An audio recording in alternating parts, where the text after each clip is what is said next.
This is the recording for the Unit 2 post-lab with the experiments about the force table and the pendulum.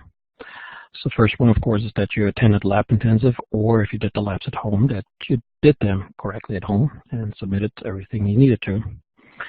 Question 2 is the motivation. You find it in the lab manual. So you need to look that up, and I checked in here for you. This is about the force table, so it's Newton's second law as you look in the lab manual.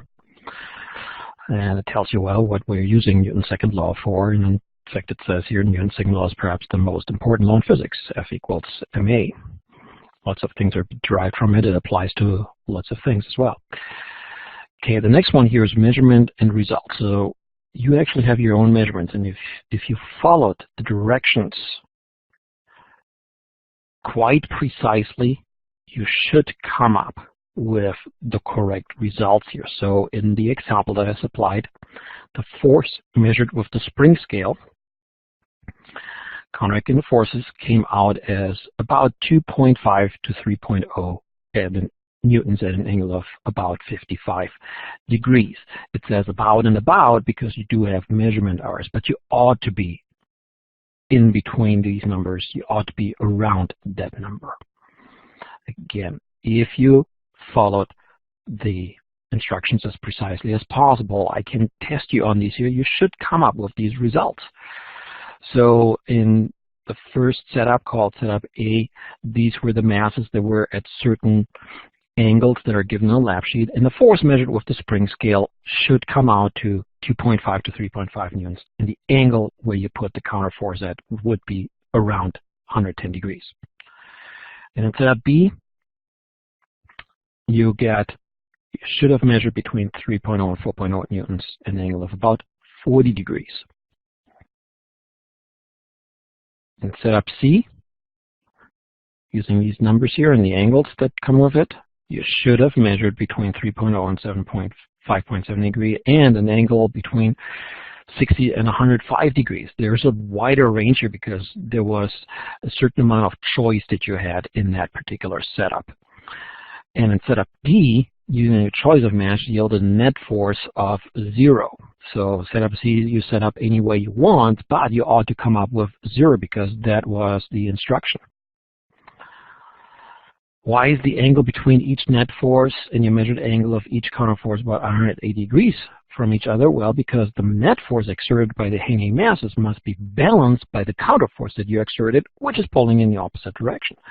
So if somebody came up with that it should be an angle, let me go all the way back here to, let's say, this one here, setup A.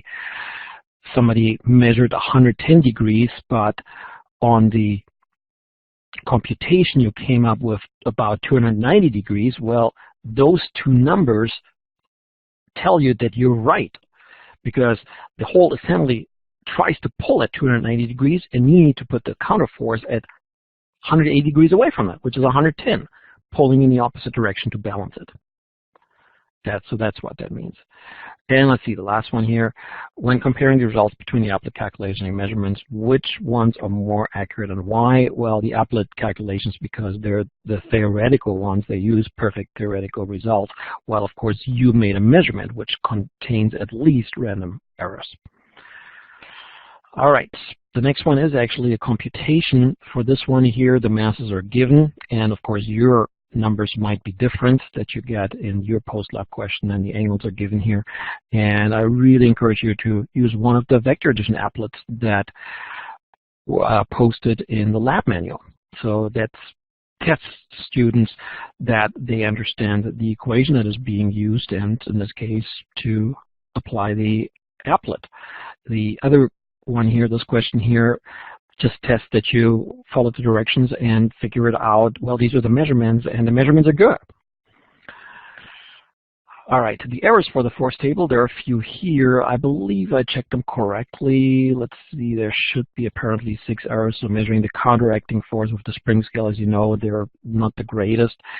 Not setting up the table level, measuring the masses, that's pretty precise when you put them on a digital scale. Measuring the angle, that's also pretty precise. The mass of the string, somebody could argue, well, that could be neglected. Yeah, maybe so, but it adds a little bit of systematic error. And then the friction between a string and a pulley, which actually helps hold up the masses, so that could take away from the counteracting force. And of course, the other ones here do not apply. In the conclusion, again, this is the correct order here already. The statements on the left, and you have to match that up with the statements on the right. And notice that these are in a random order. So the first one always is, these are the results. List your results or examples of your results. The next one is produces, combining net force weights with counterforce, produces static equilibrium case. That's comparing your results to the theoretical data. Let's see, I believe it's this one here, or to each other. In this case, the counterforce and the theoretical force according to the graphical, and so on. The next one here is the computed measured net force. That's an assessment of the data. Then the next one here, there are no further outcomes, so it's this one here, further outcomes of this experiment. There are none in this case. And then the last one is, of course, about errors. Okay. And we go over to the other experiment, the pendulum experiment. So here's the motivation. The pendulum experiment is an accurate way of determining one's local acceleration due to gravity. These values here, they are from around the world. Near the equator, it's 9.78, and near the poles, it's 9.83. Everything else between. Alaska has a quite northern latitude, so ours is 9.82. The reason why I want to have people determine the acceleration due to gravity, at least in one experiment, because it pops up all the time as we do physics. There's always this 9.8 equals 9.8 that pops up. So students need to be able to measure it at least at once to confirm, hey, that's what it is. There are other experiments with which you can achieve them. You can just drop something from a large height measured to time. That's an alternative experiment. I just chose the pendulum. And then there are a couple more here from the motivation. So look at these. And the other ones here, they might be correct statements, but they don't belong to the pendulum experiment. Okay, then here is a calculation. And again, that tests that you have understood the way the calculation works. Assume that a pendulum of this length, and of course you have your own numbers, determine the acceleration due to gravity g. When you do that, when you come up with in centimeters, yep, in fact centimeters per second squared, since these data are taken from an Alaskan lab, your result right here ought to be something really close to 982 centimeters per second squared. So if you come up with 5,000 or 340, well, those numbers don't make sense. It ought to be something relatively close to 982. If it's, in this my example, I come up with 985, that's probably correct. If I come up with 995, that could be still correct. If I come up with 1,015, no, probably not. Probably I did give you better numbers here. All right, here, an average, let's say a student had measured all these numbers here, and they need to figure out what the average is. That square right here should be a little bit closer to the seconds. So you determine the average here, but then I say, hey, notice that one of these numbers is an obvious outlier, so try to find that. I think it's really easy to spot which of these here is an outlier. Kick it out, use the remaining ones to come up with an average here. Again, this mimics what you did in the lab. Write down the average, and again, the average ought to be something relatively close to 982. Notice here in my example, actually, none of these, well, with the exception of one, of the outlier. So with the exception of the outlier, all the other results here are relatively close to 982. So this really mimics the data that we expected in this lab. All right, for a very long pendulum, there is a video posted.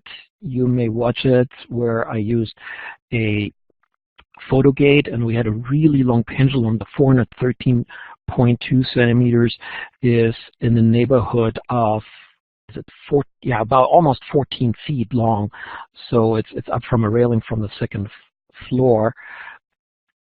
And with the photo gate, we were able to measure something really accurate. And then these are like, what these numbers here mean is that we had consistently measured 4.07. So this one is 4.0771, 4.0772, and so on. And that gave us a really good average. And I just checked it here. Again, you can watch the video, and and there you come up with this kind of average here. And then we calculated with the same equation that you use in the lab, the acceleration due to gravity for our data, and we come up with this one here, 981.3 centimeters per second squared, and that is not just 1% off. It's not even 0.1% off. It is 0.0%. I'm sorry, 0.07% off from the expected 982. So that with a photogate and a very long pendulum and letting it swing just a little bit, we came up with a really accurate result.